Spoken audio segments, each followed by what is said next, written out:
Empat kisah dalam surat Al-Kahfi. Hai, kita jumpa lagi. Assalamualaikum warahmatullahi wabarakatuh. Surat Al-Kahfi merupakan surat ke-18 dalam Al-Quran yang terdiri dari 110 ayat. Di dalam surat Al-Kahfi terdapat 4 kisah yang dapat dijadikan sebagai tempat pembelajaran dan bahan renungan dalam kehidupan di dunia ini. Adapun 4 kisah tersebut yaitu: 1. Kisah Ashabul Kahfi yang menggambarkan tentang ujian keimanan. 2. Kisah 2 pemilik kebun yang menggambarkan tentang ujian kekayaan. 3. Kisah pertemuan Nabi Musa dan Nabi Khidir yang menggambarkan tentang ujian kesabaran dalam mencari ilmu. 4. Kisah Dzulkarnain dengan Ya'juj dan Ma'juj yang menggambarkan tentang kekuasaan. Sebelum lanjut, like, subscribe, dan komen ya guys, agar channel ini semakin berkembang. Kisah pemilik 2 kebun tertera di dalam Al-Quran surat Al-Kahfi ayat 32 sampai ayat 46.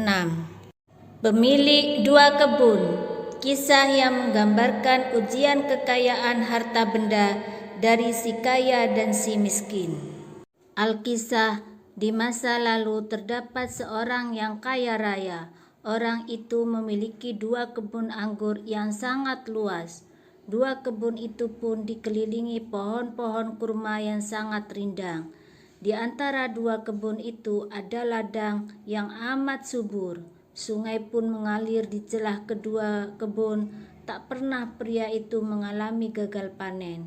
2 kebunnya selalu menghasilkan buah yang sangat melimpah. Alhasil, harta pria itu pun menggunung. Ia memiliki kekayaan yang besar dari bisnis 2 kebunnya. Karena kekayaannya, ia pun memiliki kedudukan terhormat di masyarakat. Warga sekitarnya sangat menghormatinya. Namun pria ini merupakan seorang kafir yang tak meyakini kekuasaan Allah. Maka sifat congkak pun menguasai hatinya dan menambah kekafirannya. Suatu hari, pria itu bertemu dan bercakap dengan seorang temannya. Berbeda dengannya, teman itu merupakan pria miskin. Jangankan berkebun, sebatang pohon pun pria itu pun tak punya. Dibanding dengan si pemilik kebun, kekayaan pria itu bagai langit dan bumi. Namun kendati hidupnya sulit, pria miskin itu merupakan seorang muslim yang taat kepada Allah Subhanahu wa taala. Kisah ini tercantum dalam Al-Quran surat Al-Kahfi ayat 32 sampai ayat 33 sebagai berikut. Bismillahirrahmanirrahim. Wadrib lahum matalar rajulaini ja'alna li ahadihima jannataini min a'nabi wa hafafnahuma binakhlin wa ja'alna bainahuma zar'a. Kiltal jannataini atat ukulaha wa lam tadlim minhu syai'aw wa fajjarna khilalahuma nahara. Saat bertemu dengan kawannya yang miskin itu, sang pemilik 2 kebun segera menyombongkan diri. Ia berkata pada kawannya, "Hartaku lebih banyak daripada hartamu, dan pengikut-pengikutku lebih kuat dari pengikutmu," ujarnya. Namun, kawan muslimnya itu hanya diam tak menanggapi. Ia tahu betul bahwa harta tak dapat meningkatkan derajat seseorang di sisi Allah Subhanahu wa taala. Kemudian, pria pemilik kebun membawa pria miskin itu memasuki kebunnya yang luas dan melimpah. Pria kafir itu pun makin besar kepala. Ia berkata, "Aku kira kebun ini tidak akan binasa selama-lamanya. Dan aku tidak mengira hari kiamat itu akan datang. Dan jika sekiranya aku kembali kepada Tuhanku, pasti aku akan mendapatkan tempat kembali yang lebih baik daripada kebun-kebun itu. ujarnya dengan sangat congkak. Kisah ini pun tertera dalam Al-Quran surat Al-Kahfi ayat 34 sampai ayat 36 sebagai berikut. Bismillahirrahmanirrahim. Wa kana lahu thamar faqala li sahibihi wa huwa yuhawiruhu ana aktaru minka malan wa a'azzu nafara.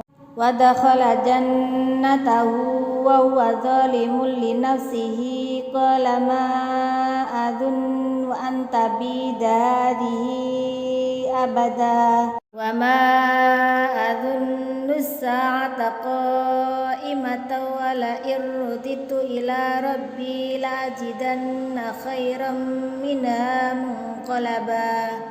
Mendengar perkataan pria pemilik kebun, barulah si pria mukmin itu bereaksi.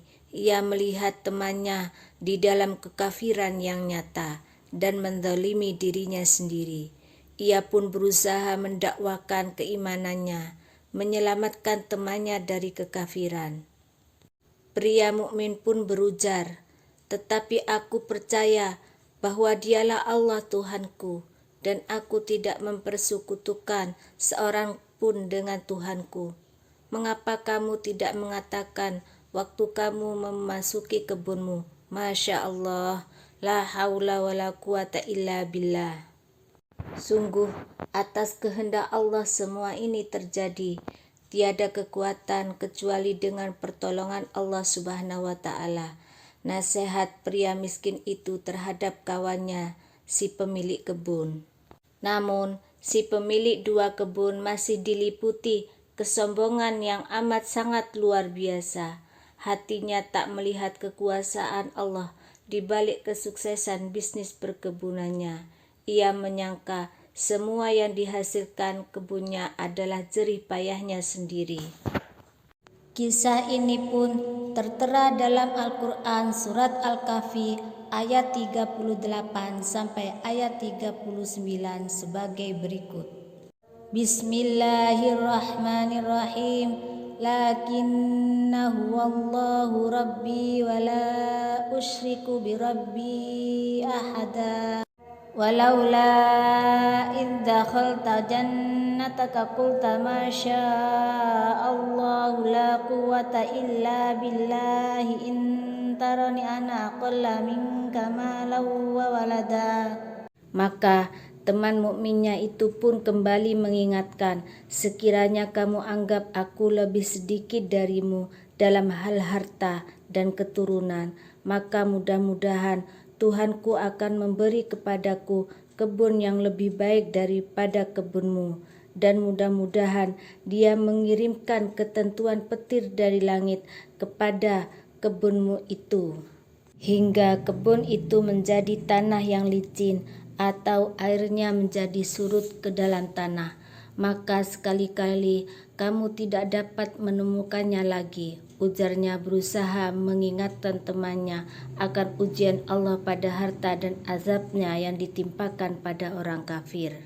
Maka keesokan harinya apa yang diperingatkan pria itu terlihat nyata. Dua kebun itu tiba-tiba mati. Pohon-pohon kurma dan anggur di dalamnya roboh berantakan. Air sungai yang mengairi kebun itu tiba-tiba surut, mengakibatkan kebun kering kerontang. Harta kekayaan si pemilik kebun binasa sudah. Melihatnya si pemilik kebun jatuh tertunduk dan membolak-balikkan kedua tangannya. Ia ditimpa penyesalan yang teramat sangat.